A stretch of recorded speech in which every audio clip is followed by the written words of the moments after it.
So me and my friend Gus are here today to talk about this idea I had when I was in England, and this is I guess seeing how this goes. We're gonna see if this will actually work as a podcast. This idea, but I was on a train from Bristol to London, which spans the entire country, not including Wales, but it's basically one end of the country to the other end of the country. It's like 2.5 hour train ride. And on this train ride,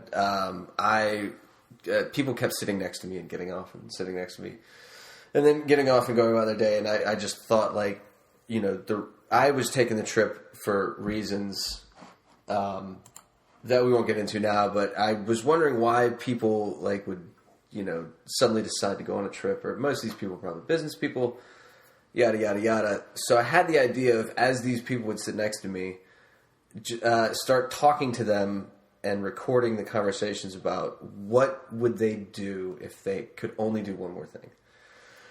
Most people have a bucket list, which is great. You know, it's like, oh, I have a list of things I'm going to do before I die. I'm going to check things off of my bucket list. But what if you can't do that anymore? You have no more time. You can only do one more thing. And I was just curious as to what these, you know, what everybody would say, what all these different people from different walks of life and shit like that would have to say in regards to that question. And then, so when I get back, I talked to my friend Gus, who's with me today. Say hello. Hello. I'm a girl named Gus. Yeah, I think people figure that out. But talking about it, and we talked about it a bit more in depth, and then trying to just figure out how to have those conversations and how to do them. And I don't know, it's really just difficult to talk to strangers, I guess, sometimes, because they're like, why would I talk to you? Why are you asking me this weird question? But it's a really fun exercise, I think, because if you suspend disbelief, money is not an object, time is not an issue, except for the fact that it's the last thing you can do. So however long it would take, you know, you can do that. And it could be anything you want it to be, however mundane or boring or fanciful. Did I say that right? Fantastical? New word. Fanciful? Fanciful. Fantastical. Or out, you know, totally out of left field and impossible. And horrifying. Yeah, and horrifying. Whatever you want. You want to climb a mountain, you want to kick a baby, you want to punch your grandma, you know, you want to eat the world's biggest block of cheese, whatever it is. So that is, I don't know, it's very interesting to me, and it's something I've been dying to ask. So this is the first go at it, and Gus agreed to be my guinea pig to have this conversation with me. I'm number one. Yeah, number one. So it all rests on you. If this sucks, it's your fault. It's your fault. You're fired. Get out of my house. Yes.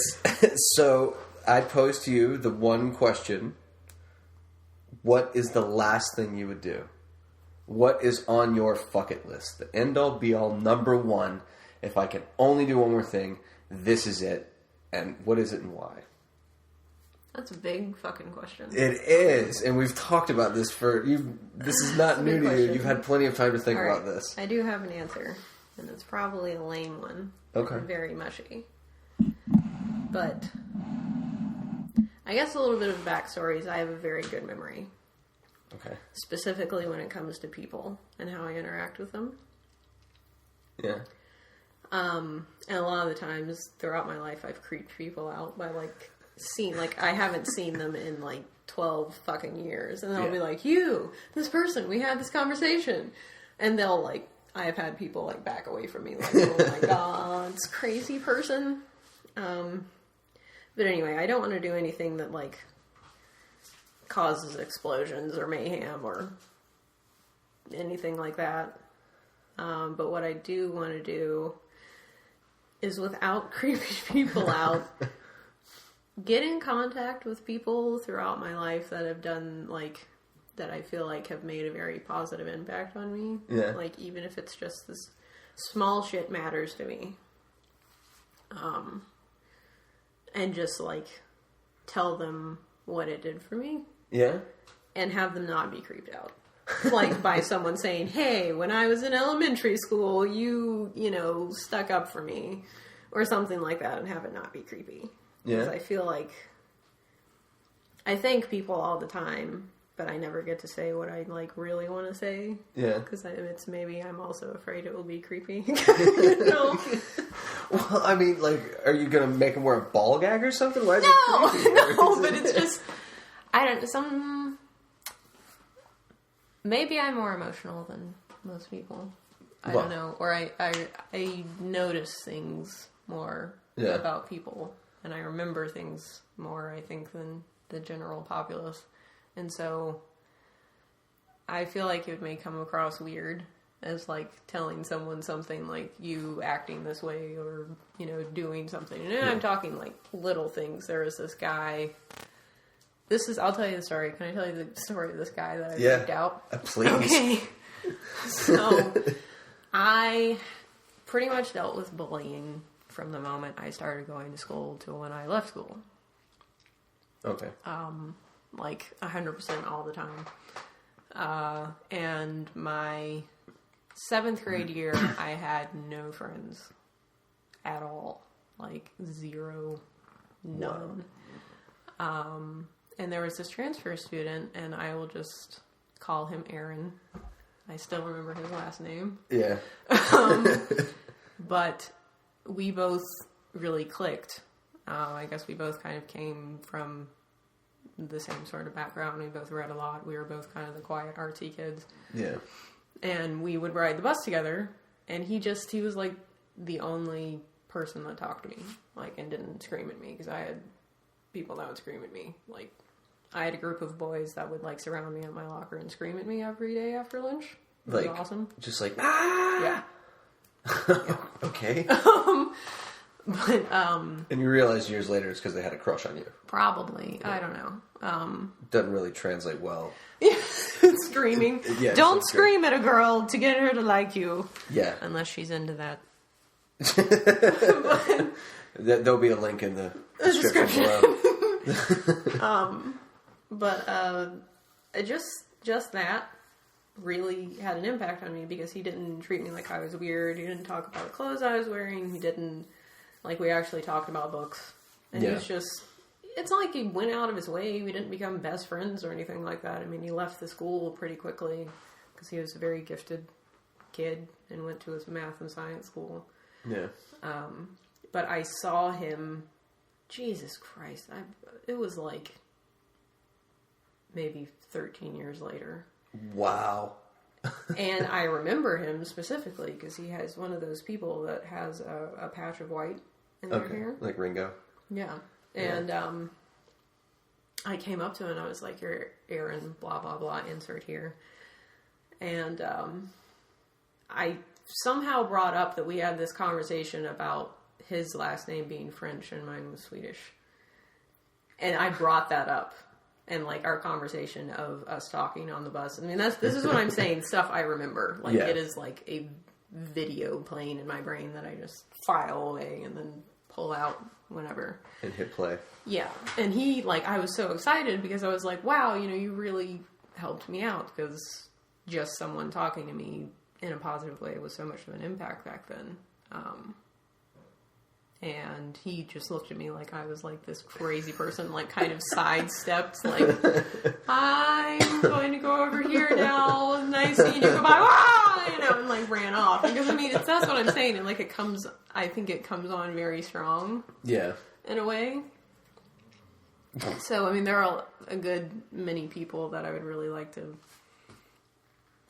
just contact and be like, you don't understand why this means so much, but you just doing this made such a positive impact in my life, and I want to say thank you and tell you why. Yeah. Without it being weird. and that's your bucket list. Yeah, because I know it's not massive. Well, it doesn't like have this to massive be. thing, but I have grown to focus on the small things. Like that's what makes my life awesome, is the small things. And I feel like I want to share that with other people. Like you doing this small thing, you thought it was small. Yeah. But it's not. I guess it's kind of spreading that ideal. Well, I don't know if I'm going to be able to do another one of these. Violence! Well, that is That is perfect, and that's kind of what did Gandhi say, or what? I don't even know if he said this. I think it's attributed to him: is be the change you want to see in the world. Yeah. And most people wouldn't do that. Like, most people are very selfish and self-centered. It's like, what is the last thing you would do? And it would be whatever, selfish thing. But then you straight out of the gate hit it with, I just want to let everyone know what they meant to me. That's great, though, because I think there needs to be more of that in the world. And I think it would be better if everybody would realize that before they have no chance to do that. Mm. Not to say that you made the wrong call. Well, but, I mean, both of us have this, our lives have not necessarily been the smoothest thing in the world, and we have had to have, we both know this because we've been faced with situations that have recentered what your priorities are. Yes. And I don't want other people to go through stuff like that. Yeah. Honestly. But you kind of have to in order to gain that outlook. That perspective. Yeah, it's absolutely true. There's somebody that I work with that is just beaten down, destroyed, and it's so hard to give this person advice without divulging too much about myself, because I don't like the people that I work with to know very much about me, because that's not the environment. It's a work environment. We're not friends. Very friendly, and I do enjoy these people's company for the most part. But this person, it's like they're younger than, they're 10 years younger than I am. And I want to tell them exactly why they should listen to me and why they should trust what I'm saying, because then they would believe me. Mm-hmm. And they'd be like, oh, you're absolutely right. But I can't, because that's the part of me I don't want them to know. Mm-hmm. And, and plus they're 10 years younger than I am. So they're pretty thick-headed. I remember. Yeah, there are some people, it's like you're not going to get it until it hits you straight in the face. Yeah. I don't know. And it's a tough road to hoe, I guess. Mm-hmm. Because I want to see the good in everyone. I want everyone to just be good people. Make mistakes, fuck up, but just be good people and, try to do the right thing or to make up for the wrong thing that you did. Mm-hmm. And it's the little things that, have brought me there, and the big things, the big, impactful, horrific moments. Oh, yeah. But it was those little things that somebody did within those moments that made those hard things so easy to do. Mm-hmm. But I never thought about thanking anyone. Not that they don't deserve a thank you. I'm sure you did, but I just, little actions like that, I feel like it's kind of a stone dropped in a pond. You don't really feel it until afterwards. Yeah. I guess the effect on you. But, in my case, it was I guess I went through I didn't really go through an angry period, but I think it was in 8th grade. I'm far from 8th grade now, people, by the way. But I had this moment where I used to get incredibly mad. I would come home and, cry and be moody and all the stuff of what I was going through at school. And then it kind of reached this point of, I guess, terribleness. Yeah. There isn't a better word. At school, and I was just I'm not going to deal with these people anymore, because they don't know what they don't know what they're doing. Yeah. They don't understand the impact, and it doesn't, they don't know the effect. They know they are trying to be hurtful, but I'm the one that's allowing it to stay with me. And so I just kind of went on this, not it is what it is movement, but it let me kind of let go of that burden. Yeah. But they're just idiots. Yeah. That's it. It isn't it isn't a problem with me. It isn't this big, brouhaha drama. They're just idiots. Yeah. Just stupid people that can't express their feelings. Yeah. And I just didn't want to, I wasn't ever mean back. Actually, I'm not trying to pat myself on the back, because I should have laid it down and gotten in fights and kicked and screamed and stuff, but I didn't. Got an old Kung Fu Fighter on it. Yeah, I didn't. But I also just, after that, made a conscious choice to just realize that there are idiots in the world and they don't define me, type of thing. This is true. But and thanks to Eric, that little moment made that all kind of not go away, but it was just little things like I had. Wow, do you want me to go through other ones? You can if you want. Well, I was going to say it's like that kind of it's those little situations that can have a huge impact. Those little tiny things. Yeah. Like I read a story on I can't remember what news site it was, but I read a story of a valedictorian. He was the valedictorian in his class. He was the most popular kid in school.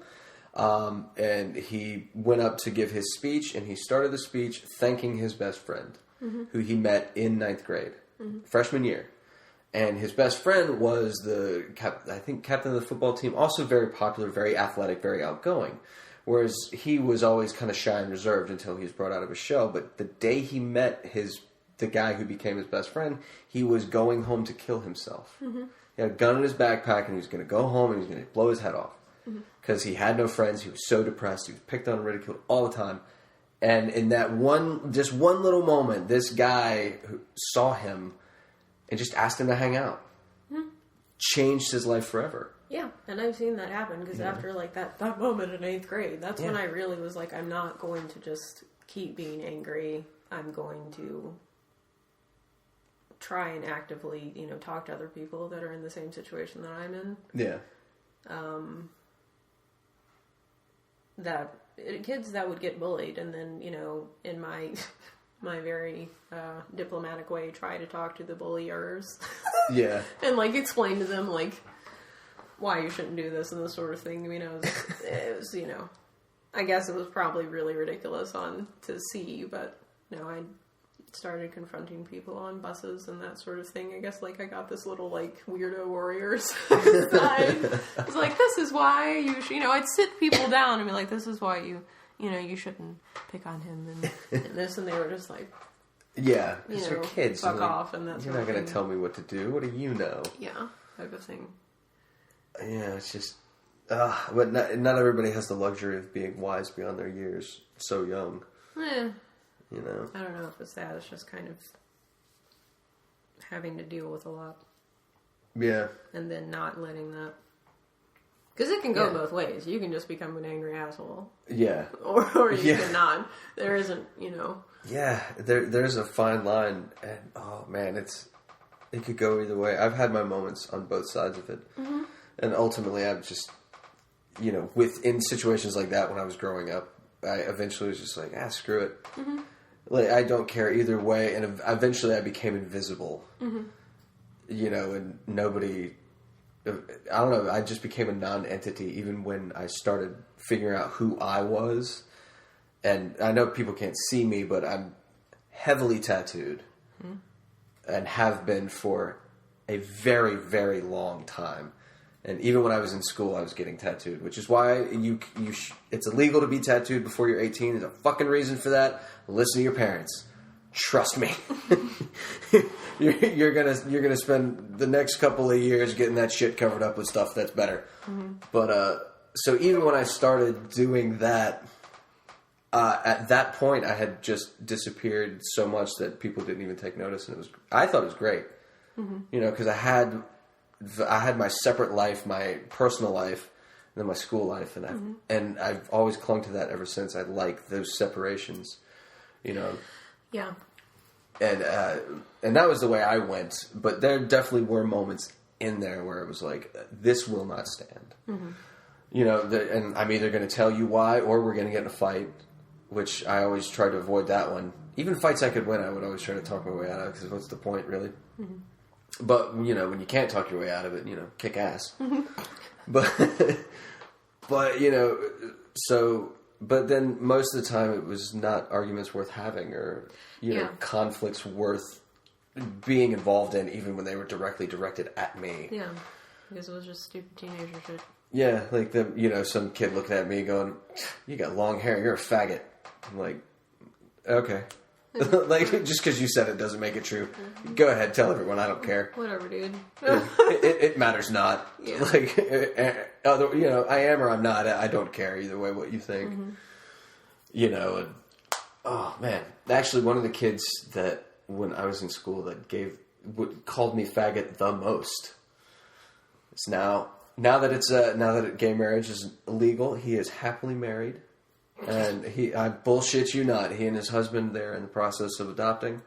I'm so happy for them. He turned out to be a great guy. Of course, his shit was in high school to deal with, and it was a totally different world back then. It's still kind of the same world here in the South, but... Yeah. But I always thought that was funny. I haven't brought it up to him, though. I've never brought it up to him. It's ironic. Yeah, I'd be like, remember what you used to call me? Yeah. Whoa. I think you get the irony. Yeah. But yeah, I don't know. Kids are rough. Kids are mean. Kids are stupid. They are. Kids are scared. More or less. But you turned out okay. I mean, come on. Who's going to spend their dying wish saying thank you to everybody? I don't know if I know a better person. There definitely. I have my nuts, craziness, bad points. Well, yeah, we all do. Because you're flawed, you're human. That's what makes you good. But come on, that's a good thing, right? Who's going to top that? Like, the next guest, like, I can't let him hear this. I cannot put this. No. I cannot put this up and be like, all right, there's guy. Definitely something that's more exciting rather than calling up, coworkers that I had in California and saying, "Hey, you just being a normal dude kept my shit together." But that's so good, though. I don't know. Ding! I don't know what that means at all. I don't know. Is the bread done? Are we making bread? But no, that's great. I mean, I'm an atheist, so I don't believe in the whole afterlife and God and stuff and unburdening your soul, but just being a good person, and that's the epitome right there. Like, nobody says thank you anymore. I say thank you all the time, and I'm generally met with people giving me that look of like you being polite and courteous and saying thank you and just being a decent person is a sign of weakness, and I'm going to take advantage of you. Wow. Yeah, I've definitely run into that. I've definitely, what is it? Somebody... No, not all people are as nice as you are. Yeah. And you can't expect you. I will say, trying to be a nice person, there's a dude who wrote an article that says, know when to reserve your fucks. Like, how to delegate your fucks. And I mean, yeah. You do...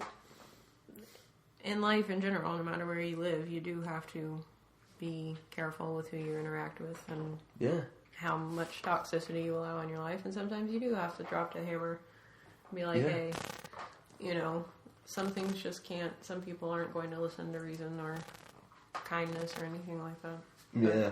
That doesn't mean that you have to be that way all the time. And I feel like a lot of people, that's a very hard balance. It's something I struggle with. Yeah. Because sometimes I just want to be like the biggest POS on the planet. Like, it's just like I just want to be that, but I can't. It's not my personality. But you have to have your moments. Yeah, I've been through situations where with people where other people are, they're like, let me weigh in and tell you what I think you should do, and it's always really vindictive, mean, vengeful things on the smallest scale and the largest scale. It runs the gamut, but they're all rooted in just a bad place. Mm-hmm. And they're like, you should do that. And I every time I'm like, that's not who I am. Mm-hmm. They're like, no, just do this. And I'm like, that's not who I am. Like, I'm not going to set their hair on fire. I'm not that guy. That's, the most I would do would be to try and, this sounds so bad, but try and corner someone. Like, let me tell you how you made me feel, and let me tell you how I see you. Mm-hmm.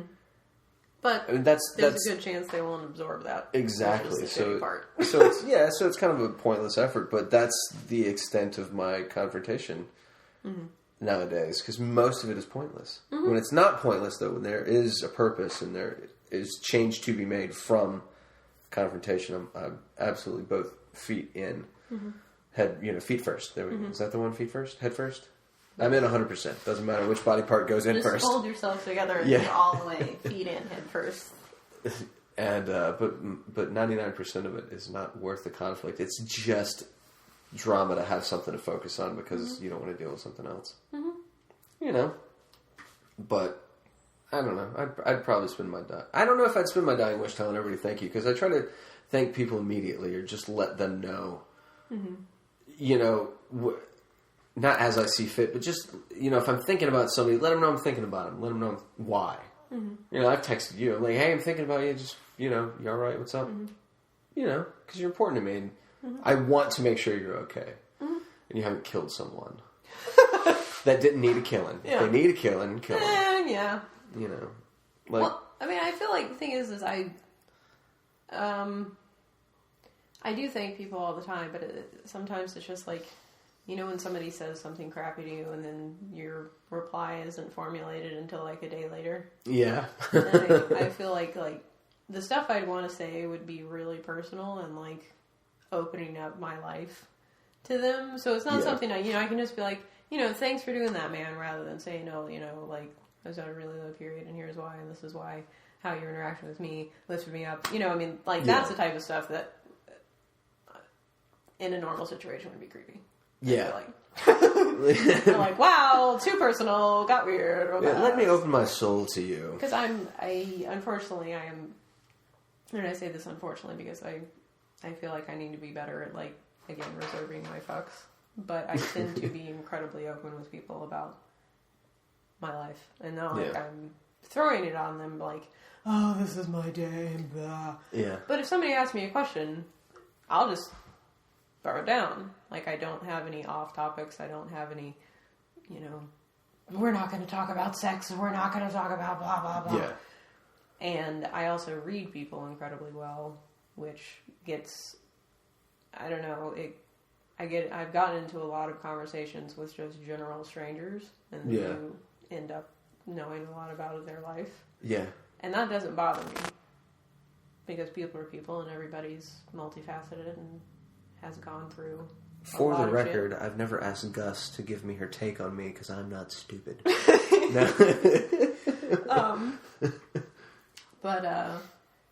I mean, it's just, that's another thing, is I think people are afraid of just general kindness, and they're also afraid of just opening up in general. Yeah. And that those conversations would be like major opening up things. Yeah. Yeah. You know. Okay.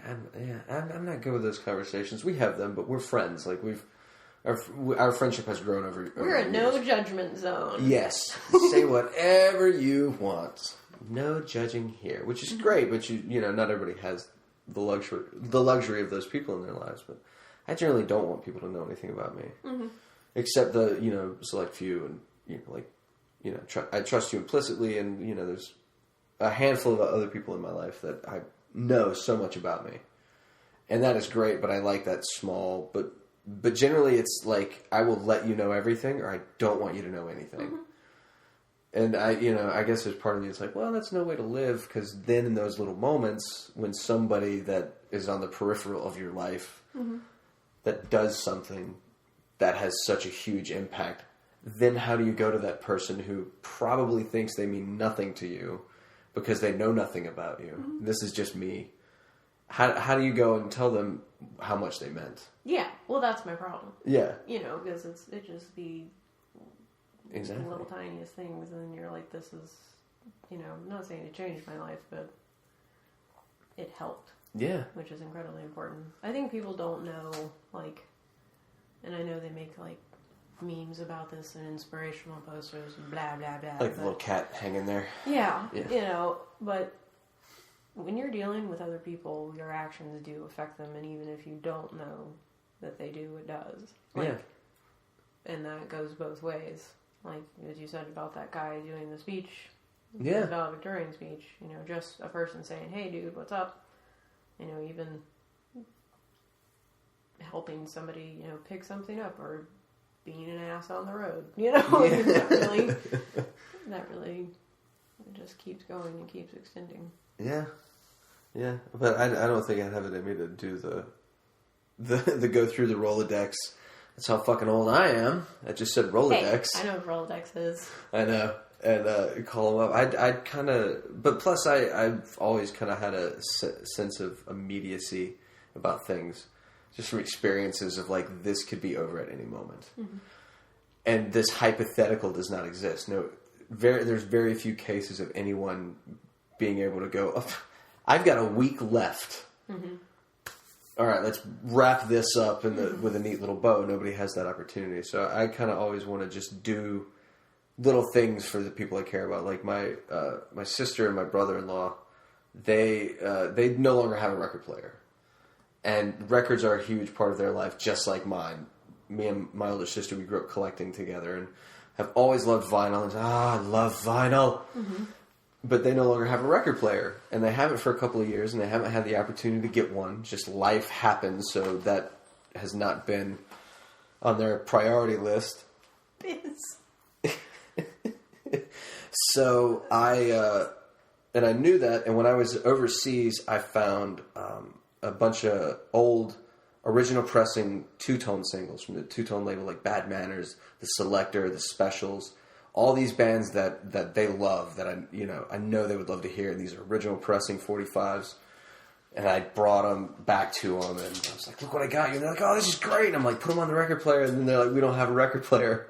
I was like, what? Mm-hmm. Like, jaw hits the floor. I couldn't imagine this. So I got him a record player. And I didn't tell him. Ordered it on Amazon, which is how you do. Yeah, the anonymity of Amazon. Exactly. And they let you can do a gift receipt in it. Like, they will put a note in the box, and they won't tell them how much it was and everything. So I got them a record player, but then I was like, oh, well, I got to get the Booger Eater something, my nephew. Just because he's awesome. He's an awesome little kid. So I got him some Harry Potter stuff because he likes the Harry Potter books and stuff. And they got it, and it was great. And they, I guess the next day after it arrived, my sister called me up and was like, that is so good. Like, tears. Just, it's so great. No, she wasn't crying. I made that part up. She's chasing around a kid. She doesn't have time to cry. Yeah. But, it's just those, I just wanted to do something for them. Because, they mean something to me and they're special. So I think that's the way I try to do it, instead of having to try and say thank you at the very end. Just little things here and there. Mm-hmm. And I don't do Christmas. I think it's a stupid holiday. So I think you should just do for somebody because they mean something to you. And there doesn't need to be a specific time. You shouldn't have to wait 12 months. Yeah, you should do it all the time. Yeah. Little tiny things. Yep. It doesn't even have to be big. It's just the little stuff. Yeah. Buying a box of... My husband really likes O's cereal. Have you ever had that? Generic Cheerios? No. This is a whole other animal, and it's a rare animal because it's sometimes in grocery stores and sometimes it isn't. It's not supply and demand. They just let it out whenever they feel like it. But it's essentially, it is like Cheerios, but they're covered in honey and then they have nuts in the center. I know exactly what you're talking about. Yeah. I love those. Yeah. I haven't seen them in years. There you go. Last time I saw them, they were roving in the aisles of Albertsons in California. Oh. That they'd be in and out. They're a sneaky cereal. Yeah. But just like doing something like that, like buying somebody a box of their favorite cereal that they can't get a hold of. Yeah. It doesn't have to be some big giant orange thing like a new car. I know. And most people want you don't need that. You don't need that. The best gift I ever saw, gift exchange that just brought someone to pieces. It doesn't matter. They're never going to hear this. They're too old for the internet. Mm-hmm. My parents, so my dad grew up on a tobacco farm, and my mother did not grow up on a tobacco farm, but they grew up in the same county. But on Christmas, my father's grandfather, my great-grandfather, every Christmas would give him a box of Hershey bars. That's what he would get from Grandpa Kelly. My great-grandfather, he was his Grandpa Kelly. And but of course Grandpa Kelly died, and no more Hershey bars, no more boxes of Hershey bars. So it was one of the last years that I celebrated Christmas. I was in my teens. I was probably 12 or 13 before I realized that it was a crock.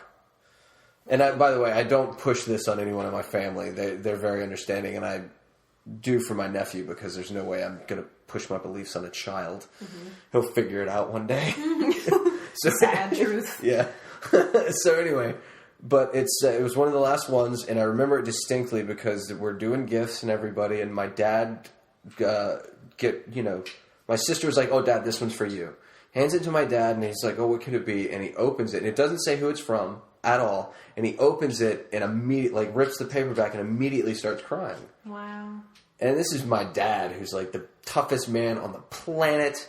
Like, literally, probably the toughest man on the planet. This guy has been hit by more cars than Evel Knievel. Jesus Christ. And is still alive and kicking. Tough as fucking nails, this guy. It just tears and snot. Mm-hmm. And I'm like, what could it be? Is it a dead kitten? What is it? Like, what could it possibly be?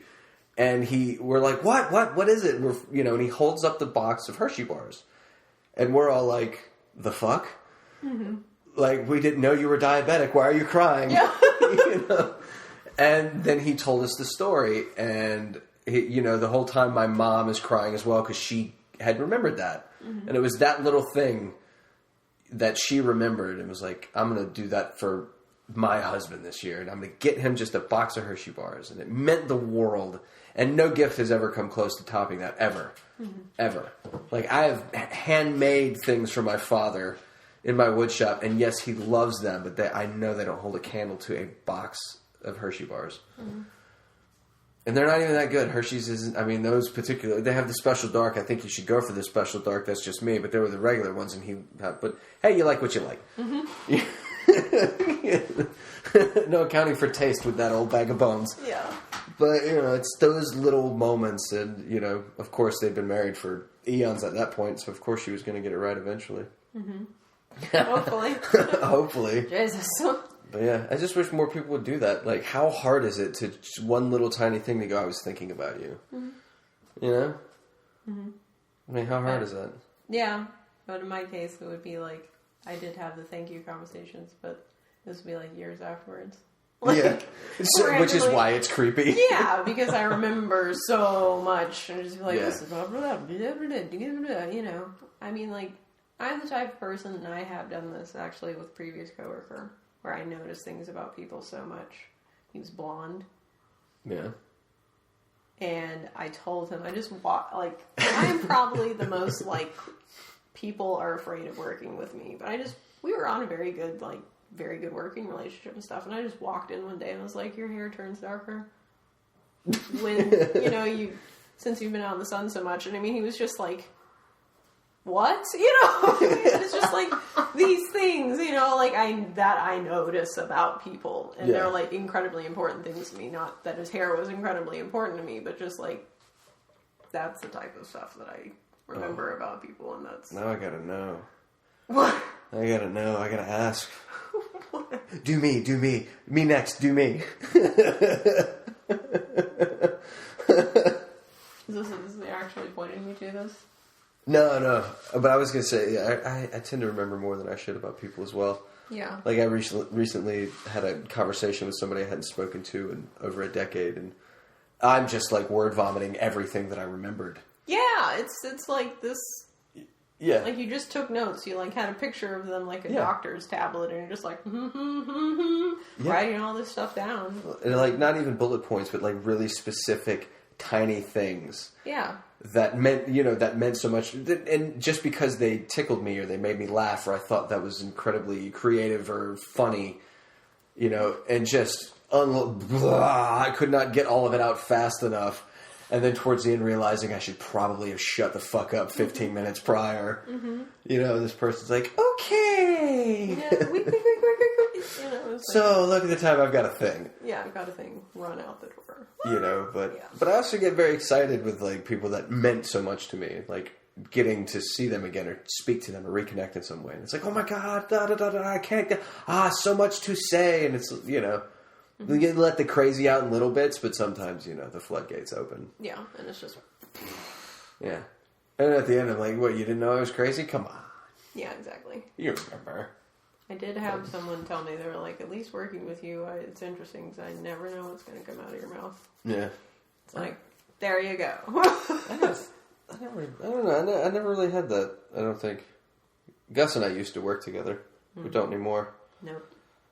Glory be. Yes. But do you remember the first thing I said to you? Yes. Yeah. We had a very interesting beginning. I had parked in a parking space that was empty, I would like to say. That had no reserve tag, no stickers, no this is mine, and... Oh, stop it. Everybody knows that's my spot. It was about halfway through the day, and you came in with this really big grimace on your face and said, whose shitty car is that? Whose dusty car is outside in my space? And I said, mine, like, what? This is my first day. Yeah. Who's this prick? Yeah, I was like, well, excuse you, and you said, that's my spot, don't park there tomorrow. And then just trumped off. I was like, holy shit, man. And then we were best friends ever since. Best friends forever. Yeah. So I guess people probably feel the same way about working with me. Because I know I'm a goober. I know I am. Well, I think what I like about you, too, is you're not afraid to say stuff. And I'm the same way. Yeah. Like, I'm not, like, we're not afraid to throw some shit down, but we're not afraid to be like, hey, nice shoes, or hey, how you doing, or whatever, or that weird, your hair turns darker in the sun comment. Right. Which would weird anyone out. Well, yeah, which would weird literally anyone out. Except me. I'd be like, no, that's my head. Yeah. You know, I mean, other things too, like, sometimes my comments have, people have been like, oh, are you into me? And it's like, no, I'm not. Like, I used to, if I saw someone that looked, like, really amazing, and not, like, in a Playboy way amazing or something. Yeah. Like, you should think about modeling. And they would always take that as, like, I'm hitting on them. Yeah. It's like, I'm not hitting on you. I'm literally telling you you should pursue this as a possible career. You know? And thank me in the liner notes. You know, thank you. Just not, I don't know. Yeah. But you're the same. You are very open and you're not afraid to just... Yeah. But you can't always do it, and I know you can't. There's a girl that works... There's actually, the local grocery stores, a lot of very beautiful women work there. And every one of them is completely different from the last. There's not a running type, but they're all just uniquely beautiful for who they are, and they just striking features. And it's just, and I love shopping there simply for that. It's like, who's going to be working today? It's like men at Trader Joe's. Yeah. For some reason. It's just like, I am also a, amazing scientist, beautiful man, and I happen to be a cashier at Trader Joe's too. But you can't tell them that. Mm-hmm. You could, because they'd be like, ooh, and you'd be like, no, Mm-hmm. See the ring? Mm-hmm. Back off. And, but I can't do that. Like, I know, looking the way I look, I cannot tell a girl that she's pretty. Because it would probably come out and be like, you are just gorgeous. I just want you to know. And I had to tell you, and I couldn't keep it in any longer. Yeah. It would probably be something weird like that. But I don't know. I found that the way I look, I just can't tell a girl that she's good looking. Just, to be like, I just think you're gorgeous, and I want you to know that I think you're gorgeous, and I like looking at you. Because then they're going to be like, creeper. I don't think I could say that to a dude either. He'd probably be like, crazy woman. So I think we both know I'm not very good at talking to people. Well, you're doing all right now. No, I know, but like, I've never successfully hit on anyone. Yeah, neither have I. Ever in my life. Neither have I. I have not meaning to. Just because I'm very open and honest with people. Yeah. But, no, I'm terrible flirt. I've never, nope. Yeah. Completely brick wall. Yeah. But it's, it's one of those things where there's some days, like last year, when I got really sick and started to be on the mend and would go to the store to get stuff. It was just those just getting to see these girls.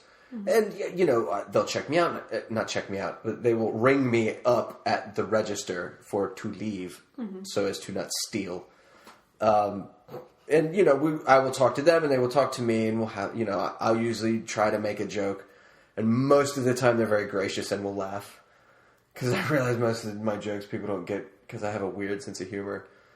But it was those where I really enjoyed that, just being able to go and laugh and have a pretty girl laugh. Mm-hmm.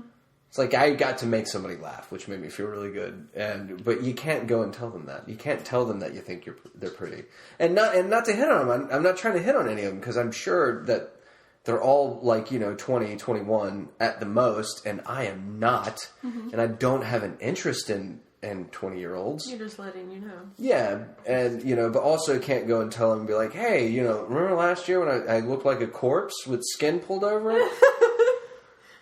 You made my day. Coming in here and having you laugh at a stupid joke I made my day, and you helped me get through this shit. You can't tell, Well, that's the type of stuff I'm talking about. I know. It's like, you can't do it. It sucks because that's all you want to. You can't, maybe write a card and be like, I'm not a creeper. I don't know where you live. I don't have Facebook. You're safe. Yeah. But, here's the deal. You're the bee's knees. I like looking at your face. Don't ever change. Yes, don't ever change. Yeah. The guy from last year's checkout line. Yes. Who looks like a warmed over corpse. Yeah. Great. Yeah. Yeah, a skeleton with skin pulled over would be, I guess, more appropriate. That was true. Oh, you were pretty. Yeah. Pretty gaunt.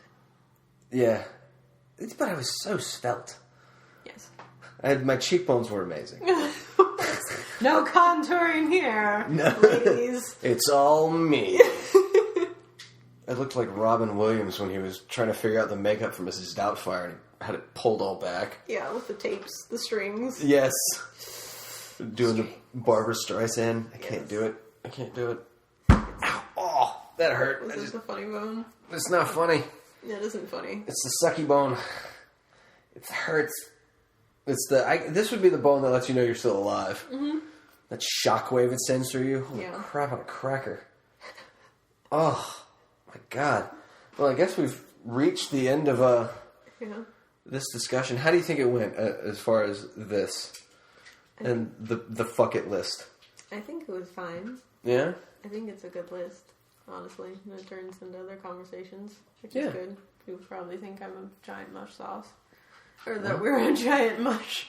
A giant mush? Yeah. Love the world, blah, blah, blah. Yeah, well, I'm not saying you can't be an asshole and have your moments, but, I think that's I think that thus far, even though it's the first one and there's no comparison, I think that's going to be a hard fuck it list to beat. Nah. There's probably a lot of, more exciting things.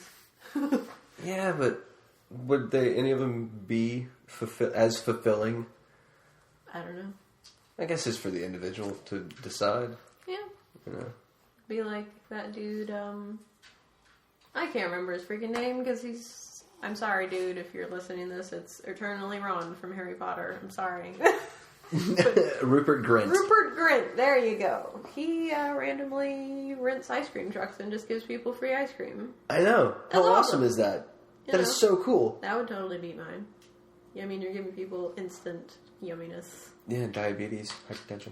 Maybe. I mean, it's not that much ice cream. It's not, he doesn't serve Augustus Gloop. Yeah. But yeah, I heard about that. Yeah, it's just things like that. I think the world needs more of that. Mm. Just, why not make somebody happy just to make them happy? More altruism. You don't need, there's no reason to do that. Mm-hmm. Except it makes people happy. Yeah, and you're going to be gone anyway after this fuck it list is over. So just why leave people in misery, I guess? Unless, you're a miserable person, that's what you want to do. Yeah. We'll find out who the miserable cunts are pretty quick, I'm sure. A jerk. Yeah. This was fun. I think this went well. Thank you for helping me flesh this out. No problem. You want to be my co-host, or do you want to keep this as a single? I can be a random co-host, sure. You're my muse. Woo! I'll put you to it. We're gonna need to get old Ringo over here if he's interested. Mm-hmm. That'll be interesting. Oh man. Yeah. It'll probably be a very mellow answer though. So long as it turns into a conversation, he can say whatever the hell he wants. Yeah. I mean, I'm not gonna argue with him. I mean, come on. I'm not stupid. Well, anyway, this was fun. I want to thank Gus, for coming and doing this. Thanks for having me. It was a pleasure. It was. And I got free chips. It was awesome. Yes, free chips. All you can eat. It was one bag. That's all she could eat. Yeah. So I guess we'll do this again. I'll do this again. We'll have another guest. We'll just continue the fuck it discussion. Mm-hmm. You know. So I guess in the immortal words of Deadpool, no, did he say it? Yeah, he did say it. Once I hit fuck it, I'll call you. That's a good one. I like that. All right.